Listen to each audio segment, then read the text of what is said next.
신명기 5장 12절부터 15절까지의 말씀입니다. 우리 짧은 구절이니까 다 같이 합독해서 함께 읽도록 하겠습니다. 시작.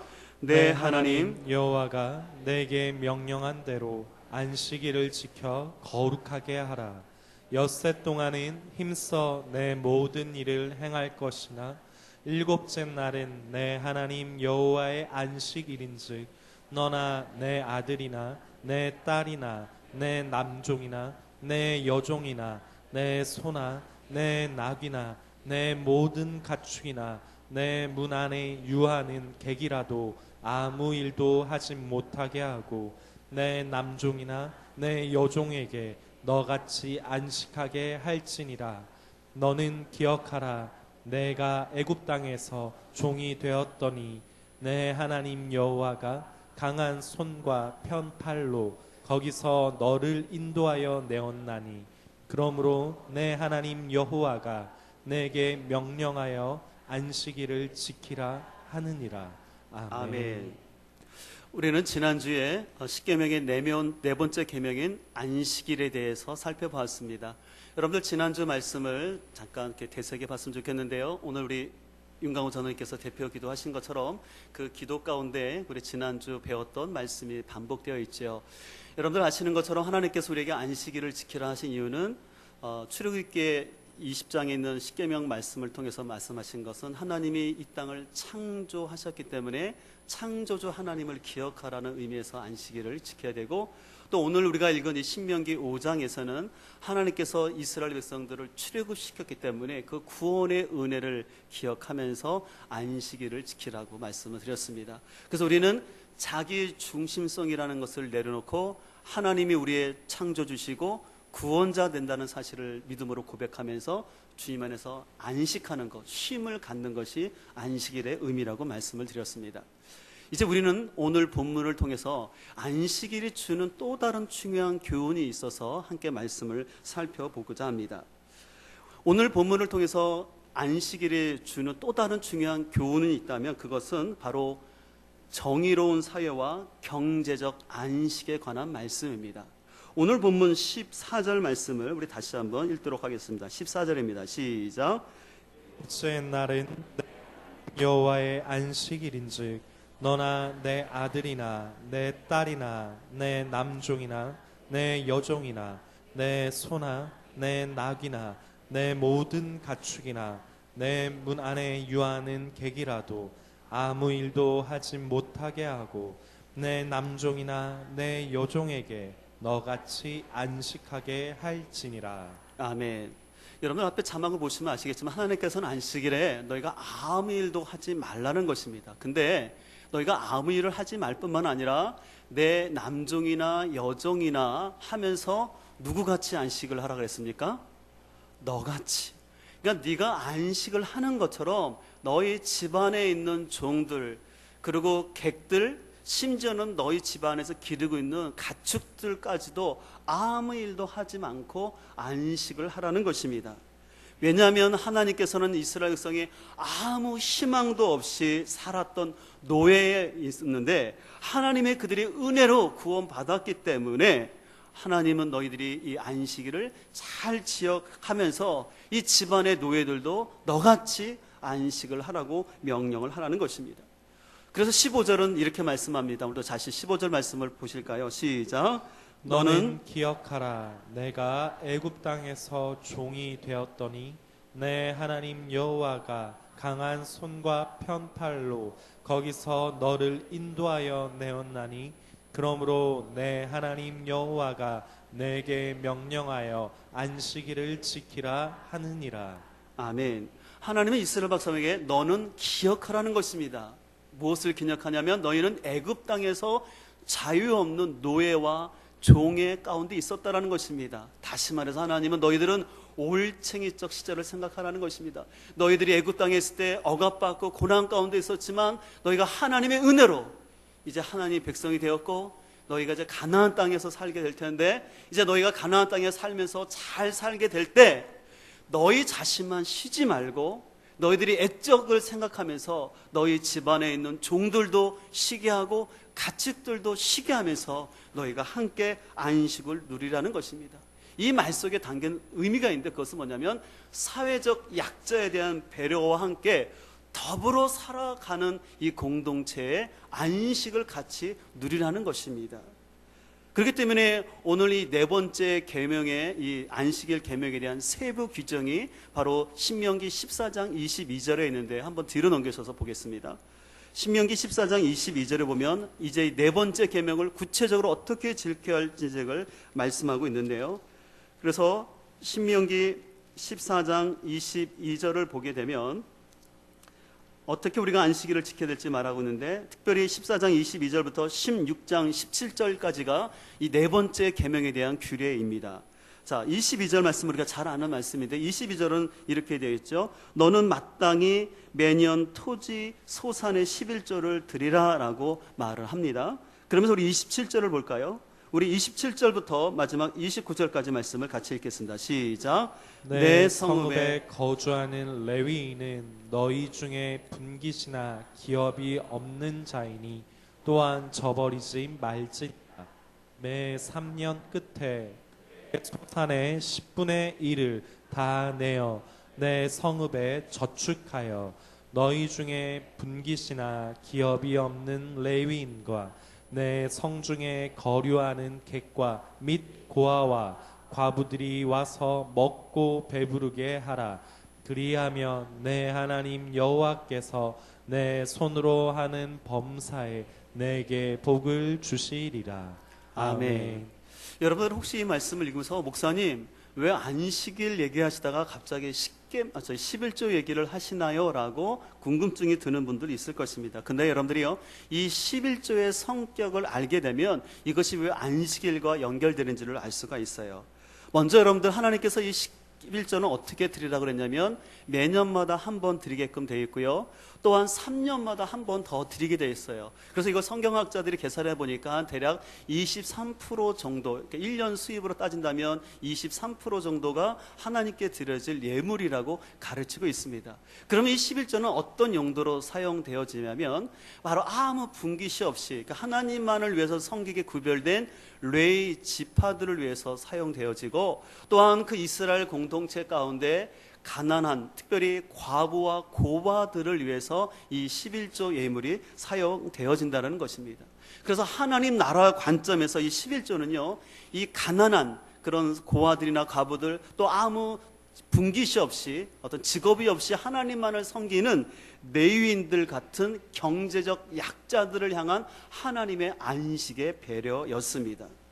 하나님께서는요, 이스라엘 백성들에게 이 11조 제도를 통해서 이스라엘 공동체가 다른 어떤 공동체보다도 신앙의 공동체가 되기를 원하셨는데, 이 신앙의 공동체가 세워지기 위해서는 바로 이스라엘 백성들을 말씀으로 가르치고 이 예비하는 일에 전담할 수 있는 레위 지파가 필요했는데, 그래서 그들에게 기업을 주지 않았어요. 그래서 이스라엘 백성들이 그 드리는 11조 예물을 통해서 레위 지파가 살아가게 하고, 그리고 레위 지파는 그 11조를 통해서 계속해서 이스라엘 공동체가 하나님을 잘 섬기는 신앙의 공동체가 되도록 훈련하고 가르치는 일을 감당했던 것입니다. 이뿐만 아니라 아까 말씀드린 것처럼 그 사회에 있는 고아와 가부처럼 경제적으로 소득이 없고 연약한 지체들이 그 사회의 공동체원으로서 함께 더불어 살아갈 수 있도록 11조를 그렇게 사용하라고 말씀하신 것입니다. 여러분들, 제가 첫 번째 이 십계명 강해를 하면서 이 십계명 속에는 바로 하나님 사랑과 이웃 사랑이 핵심이라고 말씀을 드렸습니다. 그래서 우리는 이 십계명을 지켜서 구원받는 것이 아니라, 내가 행위 구원이 아니라 내가 구원받은 하나님의 은혜로, 하나님의 사랑으로 구원받았기 때문에 이 말씀을 지켜야 된다고. 그래서 이 십계명 속에는 하나님의 사랑의 정신이 담겨 있는데, 하나님의 사랑과 이웃 사랑, 그러면 이 11조에도 바로 동일하게 그 정신이 담겨져 있다는 거예요. 여러분들이 11조를 드린다는 것은 결국은 하나님 사랑에 대한 믿음의 고백 아니겠습니까? 하나님이 나를 창조하셨을 뿐만 아니라 나를 구원하셨고 지금까지 나의 삶을 인도하신 그 은혜에 기억하면서 내가 10분의 1을 구별하여 드리는 것입니다.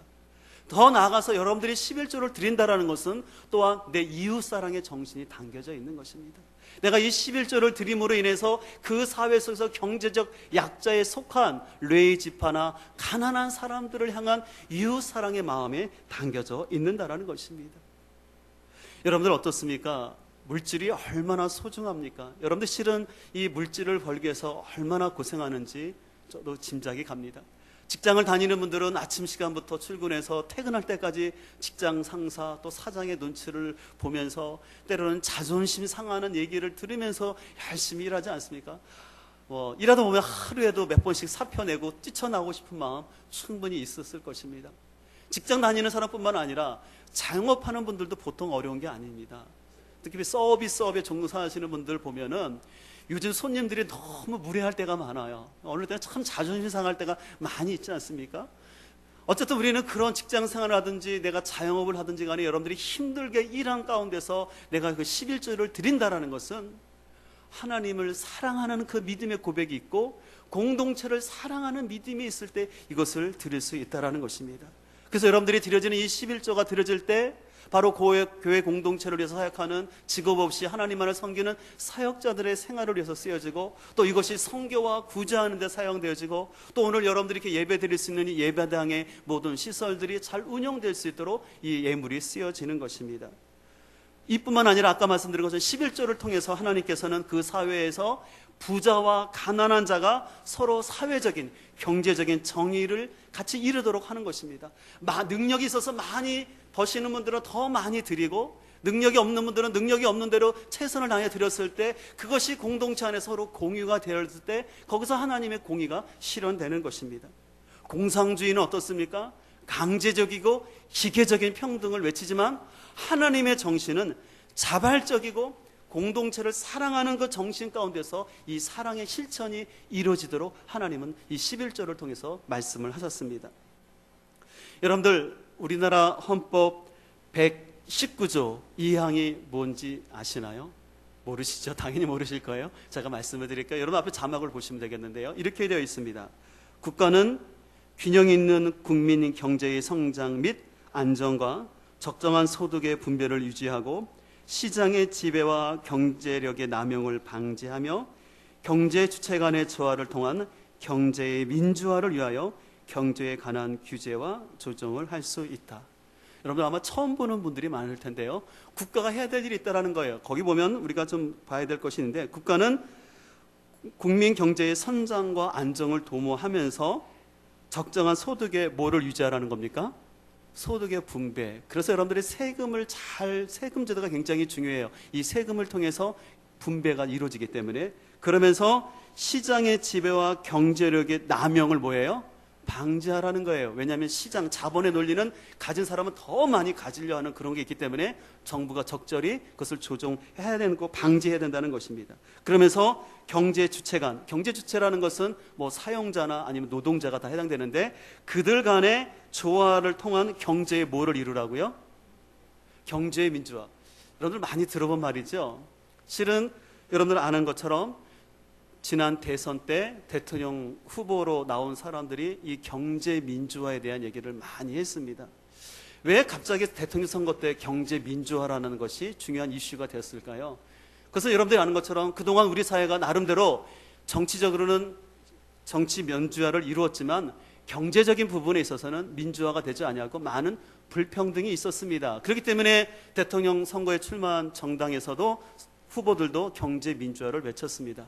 그런 안타까운 사실은 선거가 끝나자마자 경제 민주화와 관련된 조항들이 법들이 다 유야무야 사라지고 우리 사회는 아직까지 각과 을의 행포라는 용어들 또 황제 노역이라는 또 대기업의 행포가 계속해서 진행되고 있고 또 후보들마다 노인들을 향한 여러 가지 공약들 또한 국민 여러 연금에 대한 얘기들 했지만 막상 이게 제대로 되지 않는 것이 우리의 현실인 것을 볼 수가 있습니다. 그래서 우리 사회에서는 지금 경제적 불평등으로 인해서 참 많은 갈등이 있고요. 여러분 아시는 것처럼 대학생들 같은 경우는 대학 다닐 때 그 등록금을 제대로 내지 못해서 대출해서 받기 때문에 대학 졸업과 함께 신용 불량자가 되는 것이 현실인 것을 볼 수가 있습니다. 그러나 우리 사회에서 가진 사람들은 더 많은 것을 누리고 있고 없는 사람은 더 어려워서 어렵게 생활하는 분들이 있는 것이 우리나라의 현실인 것을 볼 수가 있습니다. 우리 사회가 지금 경제적으로 어려울 뿐만 아니라 사회적으로 참 많은 어려움이 있습니다. 우리가 계속 뉴스를 들어서 알겠지만 군에서 일어나고 있는 끔찍한 폭행과 구타 또 성추행으로 인한 자살과 살인 사건이 너무나 많이 나타나고 있습니다. 우리 어르신들은 뭐 저 때만 되더라도 군대를 다녀왔지만 그냥 뭐 빠따를 맞으면 맞았지 이렇게 적으로 비인격적으로 맞거나 그러지는 않았는데 너무너무 사회가 악해집니다. 그 이유가 어디 있을까요? 그것은 그만큼 그 국민의 그 젊은 사람들의 인성이 파괴됐다는 것입니다. 경쟁주의 사회에서 뒤처진 사람들은 계속해서 그 사회에서 아웃사이더가 될 수밖에 없고, 또한 인성이 제대로 교육되지 않다 보니까 그들이 거친 정글 속에서 아주 악마로 변해가는 것을 우리가 볼 수가 있습니다.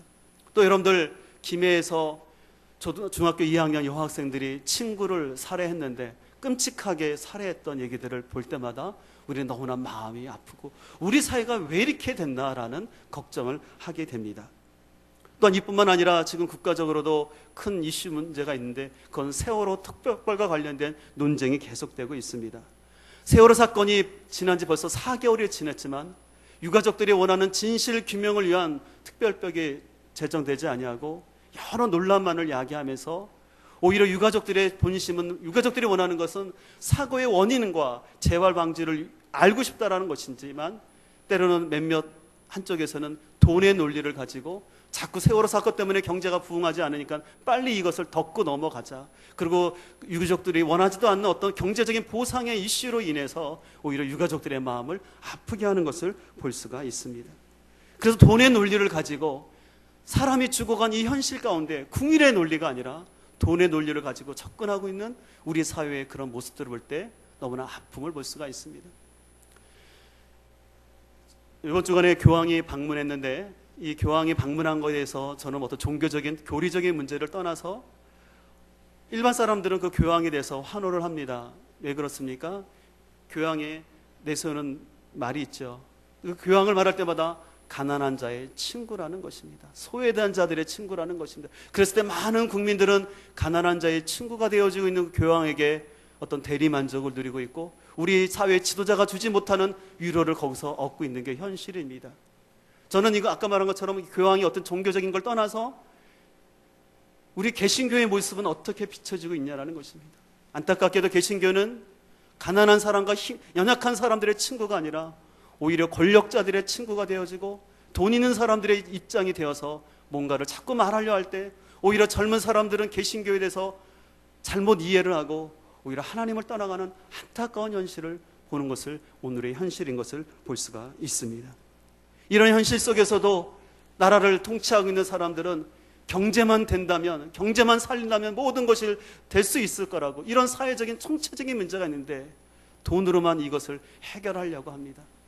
실은 이번에 교황이 와서 한 메시지 중에 많은 국민들 중에 도전됐던 것은 뭐냐면 우리가 불의한 이런 신자본주의 물질의 세계에 도전하여서 생명을 존중히 여기는 태도를 갖자라는 것입니다. 근데 실은 그게 교황의 메시지예요.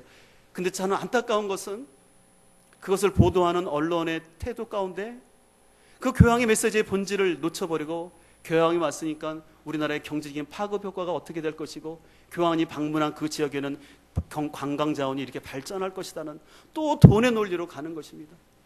저는 우리 사회가 왜 이렇게 됐는지 너무나 마음이 아픕니다. 교황이 말하고자 했던, 실은 그 교황의 메시지 가운데는 성경에서 하나님께서 말하고자 하는 본질이 담겨져 있습니다. 너희가 창조자 하나님을 기억하면서 물질의 우상 섬기지 말고 만몬을 섬기지 말고 하나님을 섬기면서 가난한 자와 연약한 자를 돌보라고 말씀하신 게 실은 성경의 가르침이었고, 교황도 실은 그런 측면에서 얘기를 했는데 우리 사회는 그것을 어떻게 하냐면 이것을 통해서 어떻게 경제가 발전할지 건가, 그 얘기를 하고 있는 우리 현실인 것을 바라볼 수가 있습니다. 여러분들, 우리는 잘 사는 게 중요한데요, 진정으로 잘 살아야 할 줄 믿습니다. 여러분들, 세계를 제패했던 이집트나 로마, 바벨론 제국이 왜 멸망한지 아십니까? 역설적이지만 잘 살아서 망했습니다. 모든 제국의 특징이 하나는 뭐냐면 그 제국을 통치하는 왕들은 더 강력한 국가를 만들려 하고 더 큰 군대를 이주하게 해서 더 경제적인 것을 추구합니다. 그런데 문제는 더 경제적인 발전을 추구하면 추구할수록 힘을 가진 사람들은 부패할 수밖에 없고 국민들의 정서도 물질주의로 흘릴 수밖에 없다는 것입니다.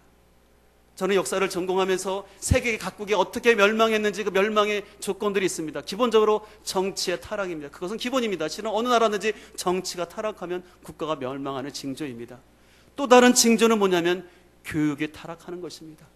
참된 교육이 아니라 진화론적인 서로 경쟁에 부추기는 그런 교육 속에서 또한 자신의 기득권을 유지하려는 교육이 진행될 때 거기서 사회의 위기가 발생하게 됩니다. 또 한 가지는 군대가 위태로워지는 것입니다. 실은 로마 제국이 멸망한 요인 중에 하나는 뭐냐면 로마 군인 젊은이들이 군대에 가기 싫어했습니다. 그래서 로마에서는 용병들을 데려다가 국방을 지켰지만 나중에는 그 용병들이 오히려 다른 외적과 합세해서 로마를 멸망시킨 것을 볼 수가 있습니다. 군대가 흔들리는 것입니다. 더 궁극적으로는 그 사회가 흔들려갈 때 바른 소리를 내고 빛을 발해야 될 종교가 종교로서 사명을 감당하지 못하고 권력자에 서서 권력과 아부를 하고 결탁을 할 때 그 사회는, 그 나라는 멸망했던 것이 세계 교회사가 주는 교훈입니다. 성경에서 보고 있는 이스라엘 역사도 마찬가지입니다. 여러분들, 이스라엘 민족 가운데 가장 부강할 때가 있는데 여로보암 2세 때예요. 가장 부강했어요. 근데 가장 부강한 그때 하나님이 그때부터 선지자들을 보내십니다.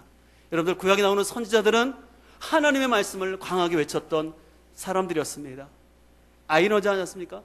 이스라엘이 잘 사는데 그때 하나님은 선지자를 통해서 왕들을 비판합니다. 왕들이여, 하나님께 돌아오십시오. 그러나 왕들은 선지자의 말에 귀 기울이지 않습니다. 내가 정치는 잘합니다.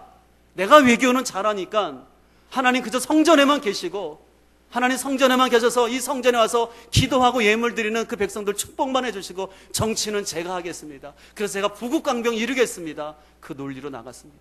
그럴 때마다 하나님은 선지자를 통해서 아니다, 너희가 의지할 것은 왕의 말도 아니고 저 다른 나라도 아니고 오직 하나님만을 의지하라고 말했습니다. 그러나 안타깝게도 이스라엘 백성들은 하나님을 의지하기보다는 인간 왕을 의지하면서 경제적인 잘 살기만을 추구했지만 결국 이스라엘이 멸망할 것을 볼 수가 있습니다. 특별히 그 가운데 나타난 증상 중에 하나가 뭐냐면 이스라엘 가운데서 11조 정신이 훼손되는 것이었습니다. 아까 말한 것처럼 11조를 통해서 하나님은 레위 지파를 잘 그들이 사역할 수 있도록 도와줌으로 인해서 레위 지파는 또 이스라엘 백성들이 신앙의 공동체로 살아갈 수 있도록 해야 됐습니다. 근데 이스라엘 사회에서는 이 11조 정신이 사라진 것이었습니다. 그래서 어떤 일이 발생하냐면 두 가지 양상이 나타나는데, 부자들은 더 자신의 부를 늘리기 위해서 하나님 앞에 안식일을 나와서 제사를 드렸지만 막상 평일에 돌아가서는 과부와 가난한 자의 것을 더 많이 착취했습니다. 그러면서 그들은 하나님이 복을 주셨기 때문에 이 11조를 드린다고 합니다. 근데 하나님이 기뻐하지 않았습니다. 너희들이 그렇게 악행을, 다른 사람의 눈물을 흘리면서 드린 예물 나는 못 받겠다고 얘기하시는 것입니다. 그러면서 또 한쪽에서는 이제 11조를 드리지 않는 것입니다. 물질에 대한 욕심 때문에 11조를 드리지 않습니다. 그로 인해서 이스라엘 공동체를 신앙으로 이끌어가던 레위 지파가 위기가 생겼습니다. 왜요? 생활이 안정이 안 되는 거예요. 그러니까 그 사람들도 생존을 위해서 레위 지파의 일을 내려놓고 먹고 살기 위해서 떠나는 것이었습니다. 그로 인해서 이스라엘 사회에서는 신앙교육이 이루어지지 않습니다. 신앙교육이 이루어지지 않으니까 당연히 이스라엘 사회는 하나님 말씀을 잃어버리고 결국은 이스라엘 민족 자체가 멸망의 길로 갈 수밖에 없었다라는 것이죠. 그렇기 때문에 하나님께서는 이스라엘 백성들에게 이 11조의 정신이 무엇인지를 다시 한번 가르치는 것입니다. 그러면서 오늘 또 신명기 15장에 보면은 면제년에 대한 것이 나와 있습니다. 우리 15장을 보실까요? 매 7년 끝에는 면제하라. 면제의 규례는 이러하니라. 그의 이웃에게 꾸어준 모든 체주는 그것을 면제하고 그의 이웃에게나 그 형제에게 독촉하지 말지니 이는 여호와를 위하여 면제를 선포하였음이라 라고 말하고 있습니다. 하나님께서 뭐라고 말하면 너희가 7년이 되면 너희가 빚을 빌려준 사람들에게 빚을 다 갚아주라는 것입니다. 그래서 하나님께서는요 7일의 하루를 안식일을 통해서 이스라엘 백성들에게 안식을 주실 뿐만 아니라 또한 7년에 한 번씩 안식년, 면제년을 통해서 빚을 진 사람들의 빚을 탕감해 줌으로 인해서 이스라엘 사회가 같이 안식을 누리도록 했습니다. 그리고 77에 49, 49년 지나서 50년 때, 바로 50년이 차면 그때 희년이라고 하는데, 그때는 모든 노예와 땅에 대한 모든 권한을 포기함으로 인해서 하나님이 이스라엘 사회와 그 땅 가운데 희년을 선포한 것을 볼 수가 있습니다. 이것을 통해서 하나님은 이스라엘 공동체가 하나님을 의지하면서 더불어 살아가는 그런 참으로 아름다운 공동체에 이르기를 원하셨다는 것이죠. 그러나 이스라엘 백성들은 이 하나님께서 제정하신 이 안식일과 이 안식년과 희년의 정신을 잊어버리고 자기 중심적인 열심을 가지고 자신들의 경제적인 기득권에만 빠져 있을 때 결국은 이스라엘은 멸망할 수밖에 없었다는 것이죠. 그렇기 때문에 우리는 이 하나님께서 가르치는 말씀을 통해서 오늘 우리는 이 시대를 바라보면서 우리는 진정으로 잘 살아야 할 줄 믿습니다. 잘 산다라는 것은 단순히 내가 돈을 많이 번다는 것, 그리고 나가 떵떵거리고 사는 게 잘 사는 것이 아니라 하나님의 말씀에 따라서 하나님을 경외하면서 그 시대의 약자가 배려되면서 경제적 정의가 실현되는 공의롭고 정의로운 사회, 그것이 하나님 원하시는 안식의 사회인 줄 믿습니다. 이를 위해서 우리는 먼저 개인적으로 철저히 여러분의 삶 가운데 안식일을 잘 지킬 수 있기를 소망합니다. 하나님이 나의 창조주요 구원자이시기 때문에 우리는 자기 중심성이라는, 내 열심이라는, 내 힘으로 살아야겠다는 그 욕망들을 내려놓고 하나님의 창조 리듬 안에서 안식하신 다음에 주님과 함께 더불어 갈 수 있기를 소망합니다. 열심히 사는 것보다 중요한 것은 바로 사는 것이 중요하고, 늘 말씀드리지만 속도보다는 방향이 중요하기 때문에 주님과 동행하며 우리가 안식일을 지켜야 될 줄 믿습니다. 이뿐만 아니라 우리는 우리의 사회가 안식일의 공동체가 될 수 있도록, 우리 사회가 정의롭고 이 가난한 자를 배려하며 살 수 있는 그런 사회가 될 수 있도록 우리는 기도하며 나가야 할 줄 믿습니다. 그래서 이스라엘 백성들은요, 이 안식의 제도를 잘 지키기 위해서 국가적인 차원에서 안식일을 시스템화 시켜버렸어요. 그래서 안식일에는 아무것도 하지 않고 대중교통도 운행하지 않으면서 철저히 쉬도록 했던 것입니다. 의미가 있어요. 왜냐하면요, 사람은요, 내가 의지가 있어요. 근데 우리 의지라는 건 약해요. 내 감정에 따라, 어떤 환경에 따라 흔들릴 수밖에 없어요. 그렇기 때문에 이걸 시스템화 시키는 거예요. 그 구조적으로 딱 만들어놔서 완전히 안식일을 지킬 수 있도록 하는 것입니다. 그런 의미에서 우리도요, 여러분들이 안식일을 딱 지킬 때, 그렇습니다, 주님, 내가 주일을 온전히 주님 앞에 공적인 예배는 다 참여하도록 하겠습니다라고 마음을 갖고 예배에 참여하는 것입니다. 또 한 가지는, 또 가정에 돌아갔을 때는 제가 지난주에 말씀드린 것처럼 각 가정별로 패밀리 타임인 애프터 시간을 갖든지 아니면 가족 예배 시간을 갖든지, 여러분들이 함께 가족과 함께 서로 기도 제목을 나누고 서로 나눌 수 있는 그 시간들을 가져서 우리 가정에 진정으로 안식을 누릴 수 있도록 여러분들이 가장들이 시스템적으로 만들어가야 할 줄 믿습니다. 여러분들, 여기에는 어떤 이념이나 세대 간의, 지역 간의 갈등이 아니라 우리는 그리스도인으로서 우리 사회에 대한 책임감을 가지고 살아가는 것이 안식일을 살아가는 진정한 우리의 모습인 줄 믿습니다. 그래서 여러분들, 안식일은요, 단순히 아무것도 하지 않고 그냥 쉬는 것이 아니라 하나님의 임재 안에서 하나님을 더 경험할 수 있는 예배와 하나님을 느낄 수 있는 시간들을 확보하면서 우리는 하나님 나라의 삶이 적용될 수 있도록 국가를 위해서 기도하고 실천적인 삶을 살아야 할 줄 믿습니다. 간혹가다 어떤 분들은 저한테 이렇게 묻는 분들이 있어요. 목사님, 저는 주일날 쉬지도 못하고 계속해서 봉사만 하기 때문에 저는, 목사님, 안식일이 아니라 안쉴날이 됐어요 라고 하는 분들이 있습니다. 네, 충분히 이해를 합니다. 근데 여러분들, 진정한 쉼은 아까도 말씀드린 것처럼 하나님의 임재를 느끼는 거예요. 그리고 여러분들이, 내가 이 안식은 내 혼자만이 아니라 공동체가 같이 누리는 거기 때문에 믿음이 성숙한 사람들은, 또 내가 직분자로서 기름 부음 받은 분들은 내가 그것을 섬김으로 인해서 다른 사람이 같이 안식을 누리는 거예요. 예를 들어 우리 찬양팀이 먼저 나와서 찬양팀으로 수고하기 때문에 이 예배에 참여한 성도들이 더 예배의 안식 가운데 들어가는 것이고요.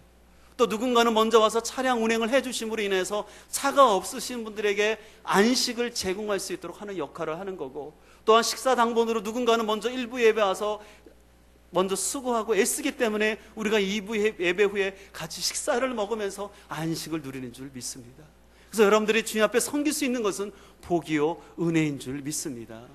하나님은요 11조에 대한 얘기를 하시면서 너희들 11조 하니까 단순히 복 받을 것이다, 아니면 11조 안 하면 저주 받는다, 그 관점에서 얘기한 게 아니에요. 여러분들 하나님의 본심을 잘 깨달을 수 있기를 소망합니다. 오늘 여러분들 제가 이 말하는 이 안식일과 이 11조의 의미를 여러분들 잘 깨닫아서 여러분에게 삶의 참으로 은혜가 될 수 있기를 간절히 소망합니다. 목사님 헌금 얘기하시거나 이렇게 메시지를 듣는다면 오늘 여러분들 설교 말씀을 너무 못 들으신 거예요. 여러분들은 충분히 그런 수준이 있는 줄 믿습니다. 미국 서부 개척 시대에 있었던 실화였는데요, 여러분들 아는 것처럼 미국 개척 시대에 많은 사람들은 동부에 정착을 했는데요, 어떤 소문이 들었냐면 서부 지역에 가면 금이 나온다는 것이었습니다.